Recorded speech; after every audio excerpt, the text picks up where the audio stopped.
What if the most terrifying place in our solar system is actually a mirror reflecting the dark, alternate fate of our own homeworld?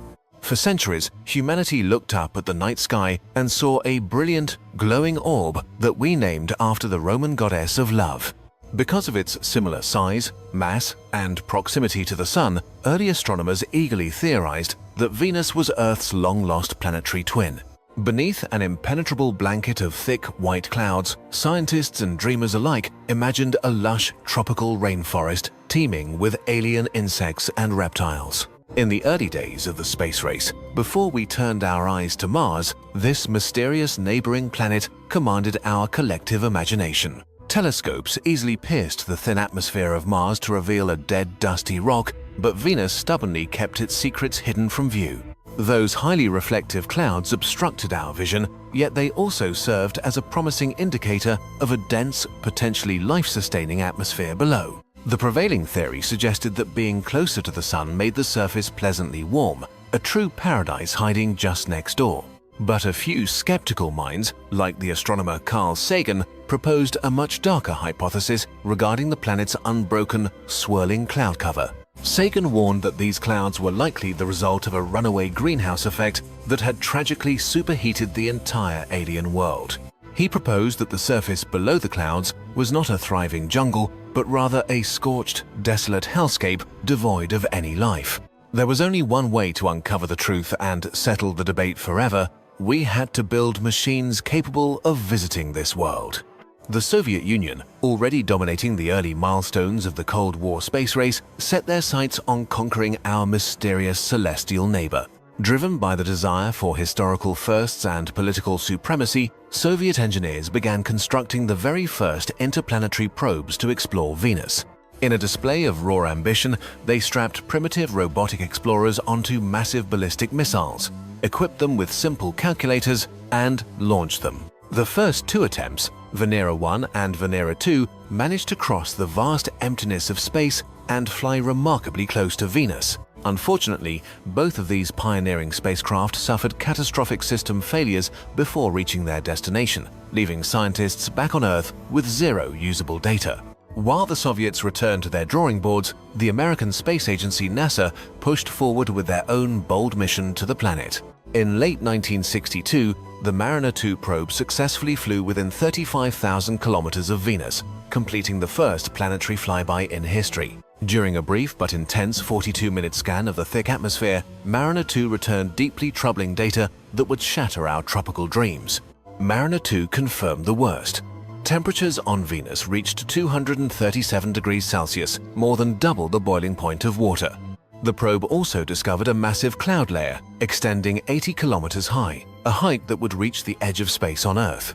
With these findings, NASA concluded that Venus was a scorched graveyard and shifted their primary focus toward the Moon and Mars. However, the Soviet Union remained unconvinced and felt they were on the cusp of a monumental discovery that the West was abandoning. They doubled down, preparing a second wave of Venera probes designed to dive directly into the heart of the Venusian mystery. By 1966, the space race had shifted, but the Soviets launched Venera 3 and 4, weighing nearly 1,000 kilograms each. These probes were equipped with barometers, gas analyzers, and detachable pods meant to parachute down through the thick, acidic air. Venera 3 suffered a system failure, but still managed to strike the planet, becoming the first man-made object to impact another world. In 1967, Venera 4 successfully deployed its descent module, finally beginning the first ever measurement from inside an alien atmosphere. As the module drifted downward, it revealed a startling truth. The atmosphere was not just hot, but incredibly thick and heavy. Science tells us that a planetary atmosphere can behave more like a deep, crushing ocean than the thin air we breathe. After 90 minutes of slow descent, the signal from Venera 4 suddenly went silent as the probe was crushed like a soda can. The weight of the Venusian air was so immense that it physically flattened the steel spacecraft before it could ever reach the ground. Undeterred, the Soviets launched Venera 5 and 6 inches, 1969, but they met the same crushing fate within an hour. It became clear that to survive this hellish environment, they would need to build something much stronger than anything ever flown before.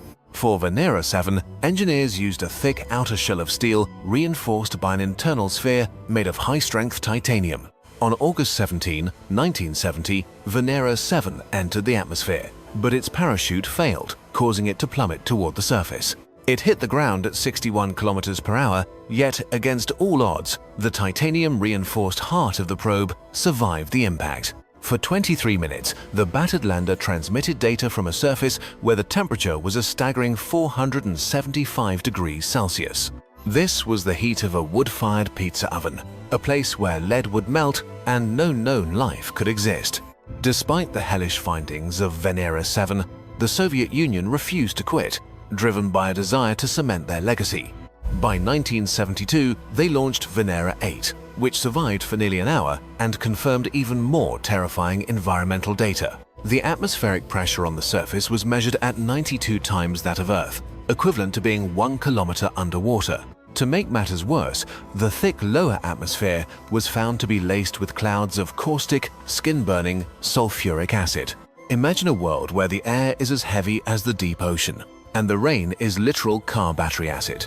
Yet, Venera 8 revealed one final tantalizing fact. Enough sunlight actually reached the surface to potentially capture a photograph. This revelation sparked a new, ambitious goal for the Soviet engineers. They would be the first to see another world's face. For the Venera 9 mission, the Soviets completely redesigned the spacecraft, creating a massive 5 metric ton beast of a machine. This new lander was as heavy as a fully grown African elephant, built to withstand the most crushing forces in the solar system. They also engineered a radical new landing method that utilized the thick atmosphere itself as a natural fluid brake. At the top of the probe sat a wide, circular aerobrake that looked like a strange, metallic hat designed for aerodynamic drag. Because the Venusian air is so dense, it behaves like water, allowing the probe to drift safely without needing a fragile parachute. At the bottom, a specialized impact ring with shock-absorbing legs was added to soften the blow of the final touchdown. On October 22, 1975, Venera 9 made history by transmitting the first ever photograph from the surface of another planet. The image revealed a stark alien landscape of broken, jagged rocks and a mysterious, sand-like material stretching into the haze. A few days later, Venera 10 landed in a different region, revealing smooth, ancient lava flows that spoke of a volcanic past. These missions were a triumph of engineering, but they also highlighted the extreme technical difficulties of operating in such a place. Many probes were equipped with dual cameras, but often one or both lens caps would fail to eject due to the pressure. If the lens cap didn't pop off, millions of rubles and years of work resulted in nothing but a black screen. But the Soviets were persistent, and their greatest photographic success was still yet to come in the early 1980s. In 1981, despite its unlucky number, the Venera 13 mission became one of the most successful interplanetary voyages in history. This hardened explorer survived the descent and sent back the first ever high-resolution color photographs of the Venusian surface.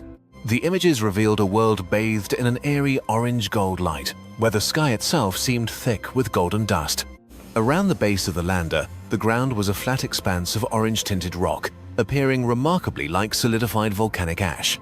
The landing site was near the edge of a cliff, providing a rare sense of depth and scale to this alien landscape. But Venera 13 wasn't just there to take pictures, it carried a sophisticated drill to bite into the planet's surface. For the first time, we analyzed the soil of Venus, discovering a material similar to tuff, a rock formed from volcanic debris. The probe also carried a microphone, allowing us to listen to the actual sounds of a world millions of kilometers away. What we heard was the haunting, low-frequency roar of the wind and the mechanical clicks of a lonely robot doing its job.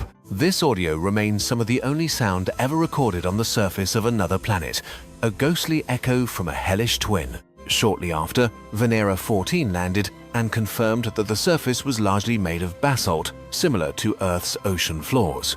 It seemed we were finally beginning to understand Venus, but then the mission line suddenly went cold. Venera 14 was the last time a man-made object ever touched the surface of our sister planet. For over 4 decades, no new eyes have looked out from the ground of Venus, and no new feet have stepped there. The question is, why? Why did we stop exploring a world that is so fundamentally similar to our own? One simple reason is the brutal economics of space exploration. A Mars rover can last for years, but a Venus lander dies in hours. To a politician or a taxpayer, spending hundreds of millions for 2 hours of data is a very difficult argument to win. The Soviet Union, the primary champion of Venusian exploration, also faced internal collapse and shifting political priorities in the 1990s. With the fall of the USSR, the relentless drive to conquer the most dangerous place in the solar system simply evaporated. NASA, meanwhile, remained focused on the search for life, and Venus, with its battery acid rain, seemed like a dead end. But ignoring Venus might be one of our greatest scientific oversights, because this planet holds the key to our own future. Venus is a cautionary tale written in the stars, a chilling example of what happens when a greenhouse effect goes out of control. It is a world that likely once had liquid oceans and a temperate climate, much like the Earth we enjoy today. Something changed, triggering a feedback loop that boiled the oceans away and turned a paradise into a pressure cooker. By studying the death of Venus, we might learn how to prevent the same catastrophic transformation from happening to our home. Modern science is finally stirring again, with new missions like Da Vinci and Veritas planning to return to the Venusian clouds. These next-generation explorers will use advanced sensors to map the surface in 3D and sniff the chemical history of the air. They seek to answer the ultimate question: was Venus always a hellscape, or was it once a blue marble like us? Understanding this transition is vital as we move deeper into an era of rapid climatic change on our own planet. We are searching for the tipping point, the invisible line where a planet's life support systems break down beyond repair. Beyond the science, there is a deep, philosophical pull to return to the planet that has hidden its face for so long. Humans are a species of explorers, and an unexplored surface just a few million miles away is an itch we must eventually scratch. Perhaps we will find that Venus isn't just a dead rock, but a complex world with its own strange, high-pressure geology.